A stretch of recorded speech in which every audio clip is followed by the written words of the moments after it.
дар интиҳои анҷумани 15-уми иттиҳодияи нависандагони тоҷикистон Низом Қосим дубора барои 5 соли баъдӣ раиси ин иттифоқ интихоб шуд.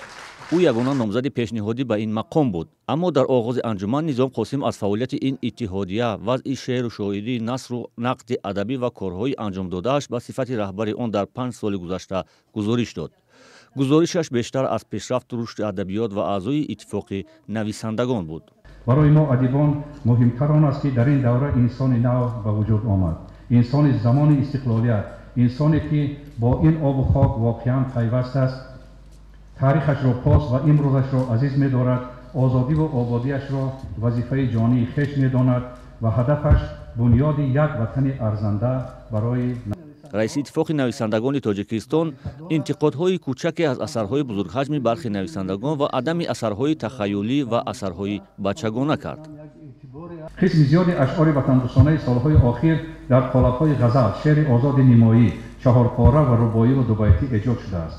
аммо дар ин миён манзума ва достонҳои ҷомеъу фарогире ки дастовардҳои замони истиқлол, бунёдкориҳо ва корнамоиҳои меҳанпарастонро шоирона, бадеӣ ва дилрас васфу ситоиш мекунанд, вақояи бузурги ватандӯстиро ба таври барҷаста ифода бинамоянд, ба назар намерасанд. аз гузориши бештар аз яксоатии Низом Қосим аз фаъолияти 5-солаи иттиҳодияи нависандагон адибони ба дунбол сухан карда истиқбол ва ситоиш намуданд, то он ки Гулрухсори Сафӣ, шоири хушном бо таъхир ворди толори анҷуман шуд, гиллаҳо ва интиқоди шадид аз фаъолияти Низом Қосим ва раёсаташ дар 5 соли ахир кард. бо дилам бо шиша бозидам, шикаст. мурдани оинаро дидам, шикаст. ҳар кадоме ки дар ин солҳо нишастааст, дилаш шикастааст.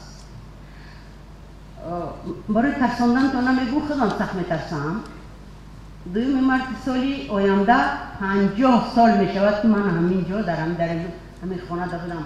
дар хонаи шахси худам мумкин қадар зиндагӣ накардам. аз иттиҳоди нависандаҳои сефер, аз депутатии утоин, ҳамеша ман дар ҳамин хона будам ва ҳамеша тарафдори ҳастам дар тамоми иттиҳоди шӯравӣ собиқ ягон иттифоқ нависандаҳо дигар нест, беларус ҳам варашпад. мо дорем, ман тарафдорам. ман бисёр мехоҳам ки то ҳастем ин хона бошад. аммо хонаро ҷудо накунем, мо бояд ки ба худиву бегона. аз дӯсту душман насозед ки бисёр мушкил аст бас дӯст сохтан.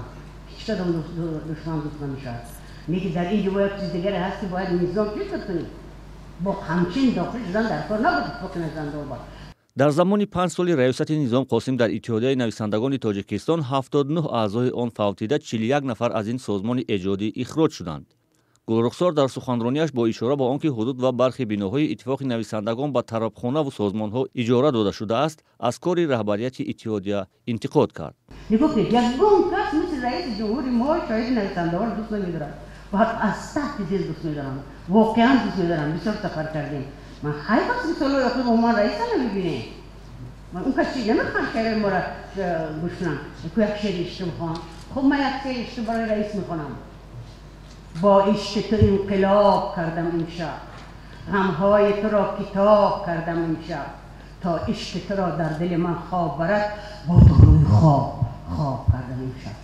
иттиҳодияи адибони Тоҷикистон созмони зери назорат ва ҳимояти молии давлат аст. мухолифон аъзои онро ба таблиғи густардаи ҳукумату кори он ва чашмпӯшӣ ба мушкилоти иҷтимоӣ ба монанди муҳоҷирату бекорӣ муттаҳам мекунанд, вале масъулон мегӯянд онҳо асарҳои дар хурди замон меофаранд.